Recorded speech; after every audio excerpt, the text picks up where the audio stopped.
SpaceX Preparação, aula 18. Tá preparado?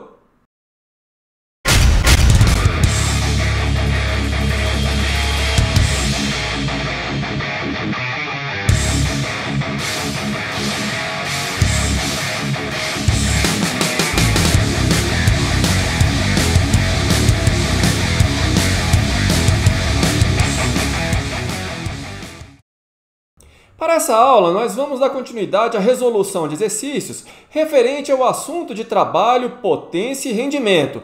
Teremos também 2 exercícios extras, então prepare o seu caderno. Então, sem mais delongas, vamos começar! Para a primeira questão de hoje, nós vamos para a página 64 do nosso material, o exercício de número 9. Então, vamos lá. Espero que você tenha lido o enunciado. Então, vamos pegar aí o gráfico que foi colocado no enunciado. Bom, nós temos aí 2 forças atuando no corpo. A força F1, cujo gráfico está dado aí logo acima do eixo da posição X, tá certo? Então, está aqui a força F1 e aqui a força F2, ok? Essas 2 forças não são iguais em módulo. Repare que uma está colocada aqui como se fosse negativa. Isso significa, então, que o sentido é oposto ao sentido da força F1. Tá certo? Bom, o que ocorre aqui é o seguinte.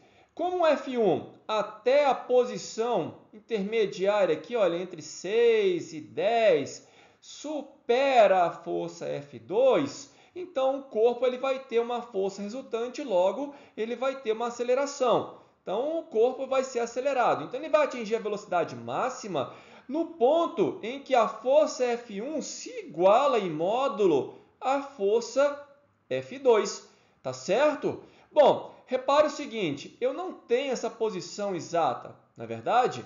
Mas, se você observar aqui, o ponto onde a força F1 atinge o valor de 20 newtons vai ser exatamente na posição 8 metros. É só você observar aqui do gráfico, tá? Olha, eu tenho uma proporção. Repare que eu tenho 40 para 2, né? Perdão, para 4, não é isso? De 6 para 10, 4.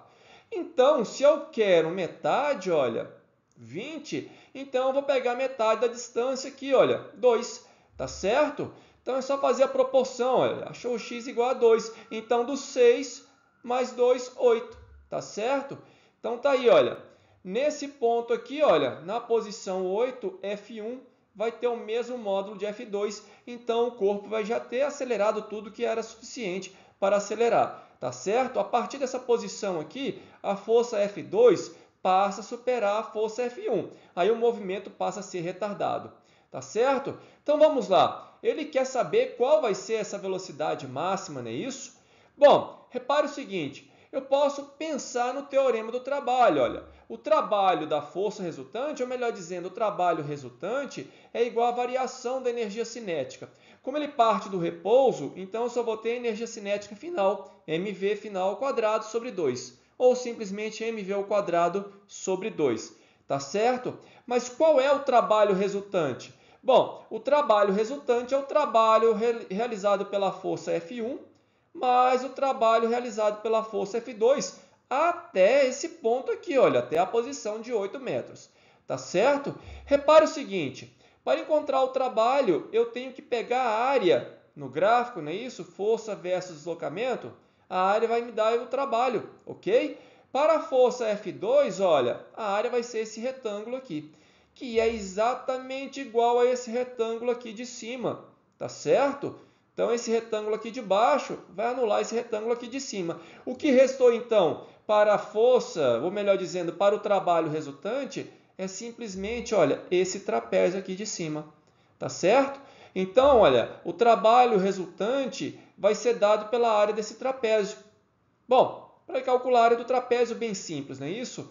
Base maior, então a base maior aqui valendo 8, mais base menor, valendo 6, vezes a altura, que vale 20, sobre 2. Isso vai me dar 140 joules de trabalho resultante, tá certo? E isso vai ser igual à variação da energia cinética, ou melhor dizendo, igual à energia cinética final.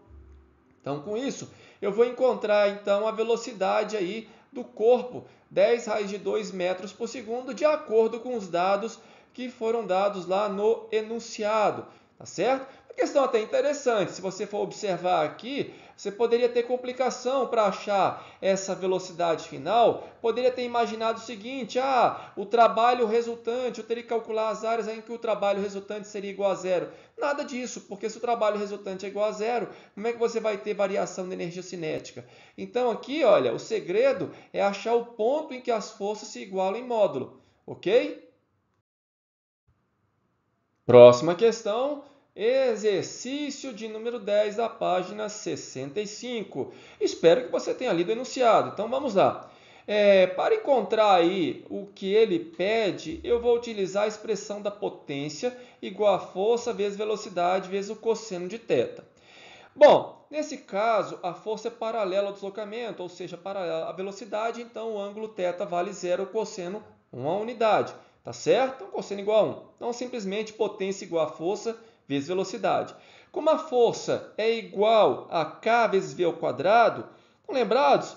Força de resistência do ar, nós vimos aí algumas aulas passadas, não é isso?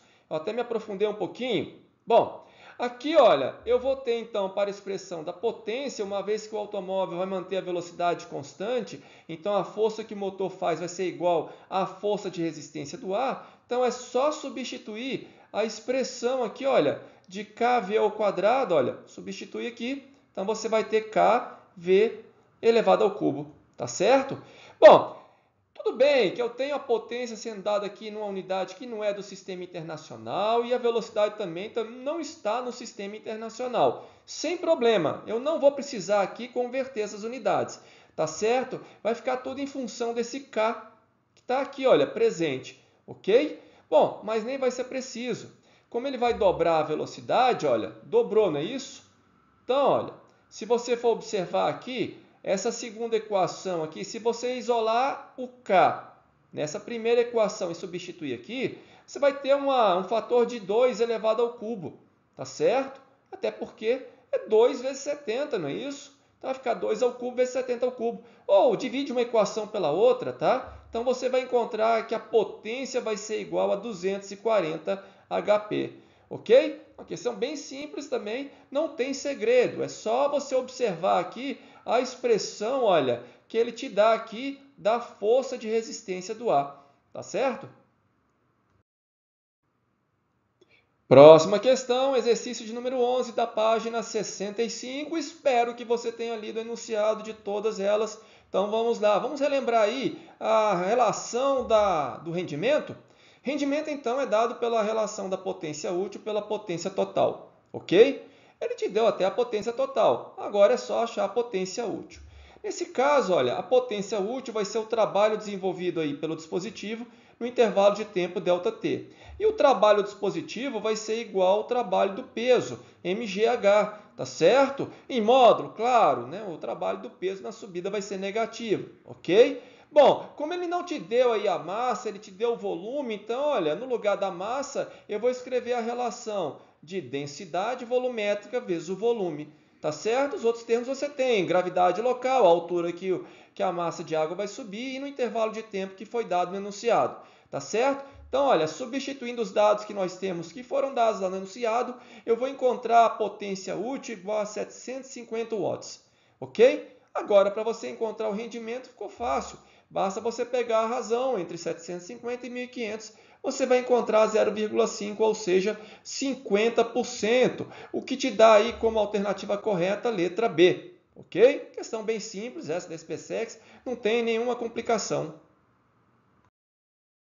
Então, nosso primeiro exercício extra de hoje, vamos para o enunciado. Um automóvel que pesa 1000 kg força, movendo-se em uma trajetória horizontal, atinge uma velocidade máxima de 30 metros por segundo quando o motor desenvolve uma potência máxima de 50 cavalos vapor. Calcule a velocidade máxima do automóvel quando ele sobe uma rampa cuja inclinação é de 5 graus.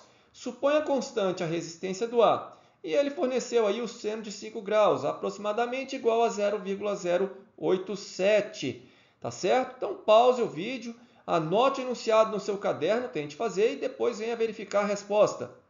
Bom, espero que você tenha pausado o vídeo, então vamos dar continuidade aqui à resolução.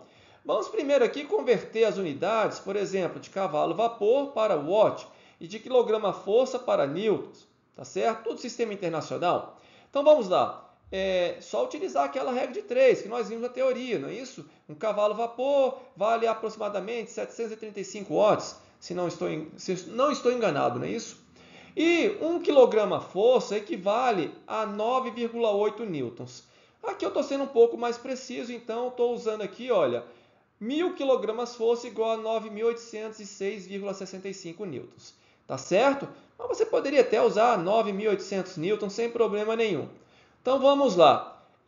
A potência é força vezes velocidade vezes o cosseno de θ, em que θ é o ângulo entre a velocidade e a força, só que a força e a velocidade são paralelas, então o ângulo vale 0 graus, cosseno de 0 a unidade. Tá? Então vai ficar simplesmente força vezes velocidade. Ok? Bom, eu tenho a potência, já convertida aqui em watt, tá certo? Eu tenho aqui a velocidade, que foi dado no enunciado, então essa é a força que o motor desenvolve aqui, olha, para conseguir equilibrar com a resistência do ar. E aí mantém o automóvel com velocidade constante, de 30 metros por segundo, no caso. Mas agora ele vai subir uma rampa. Então, olha, essa mesma potência aqui de 50 cavalos vapor, ou melhor dizendo, 36.775 watts, ela vai ter que fornecer a força F mais o componente do peso tangencial ao plano, aquele PX, estão lembrados? Plano inclinado? Então é isso, olha. Então tá aí, olha, a potência então vai ser igual a força mais mg seno de 5 graus, tá certo? Então, olha, eu tenho o peso, eu já tenho peso, não preciso da massa, peso, 9.806,65 newtons. Eu tenho a força, olha, 1,226 vezes 10 a terceira, e tenho a potência, 36.775. Agora a velocidade vai ser menor, claro. Então vamos lá, substituindo então, olha, eu vou encontrar a velocidade valendo aí 17,7 metros por segundo, tá certo? Claro que a velocidade sim é menor, porque agora ele tem que compensar, olha, o componente tangencial ao plano do peso, ok? Interessante essa questão, não é verdade? Nosso último exercício extra, então vamos lá. O diagrama representa a potência instantânea desenvolvida por um motor em função do tempo. Calcule o trabalho executado por esse motor entre os instantes 1,5 minutos e 9 minutos. Bom, pause o vídeo, anote o enunciado aí no seu caderno, tente fazer e confira aqui o resultado. Espero que você tenha pausado o vídeo, então vamos lá, vamos resolver a questão. Ele não quer a potência, ou melhor dizendo, ele não quer o trabalho de todo instante aqui, olha, do 0 ao 9, ele quer do 1,5, tá certo?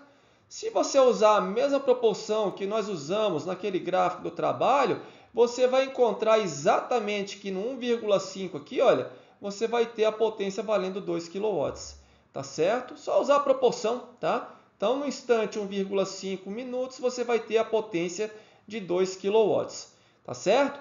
Bom, repare o seguinte, aqui eu tenho a potência em kW e aqui eu tenho o tempo em minutos. Então, é melhor, olha, transformar os tempos aqui, todos os intervalos, em segundos. Por isso eu peguei aqui, olha, esse intervalo valendo 90 segundos, não é verdade? 1 minuto e meio, né? Então, 90 segundos. Eu tenho de 3 a 8, 300 segundos e de 8 a 9, 60 segundos, 1 minuto, tá certo? E calcular aí, olha, a área total. Então, o trabalho aí vai ser medido pela área A mais a área A', tá certo? Então, o que? 2 trapézios, eu tenho esse trapézio aqui, tem esse outro grandão aqui. Então, é só calcular a área dos trapézios, você vai achar aí 1.590 kJ. Por que quilojoules? Porque a potência está em quilowatts. Tá certo? Bem simples a questão, não tem segredo. Só para você observar aí que você obtém um trabalho também a partir do gráfico da potência no plano cartesiano, potência versus tempo. Ok? Procure refazer esses exercícios sem observar aí a resolução. Claro, restando dúvida, você pode voltar à aula e sanar aí a sua dúvida. Tá certo? E aí, ainda não é inscrito no canal? Vamos lá, se inscreva no canal. Não se esqueça aí de ativar o sininho. Compartilhe esse vídeo com os colegas. E se você gostou da aula e gostou da iniciativa, dá o seu joinha. Até a próxima!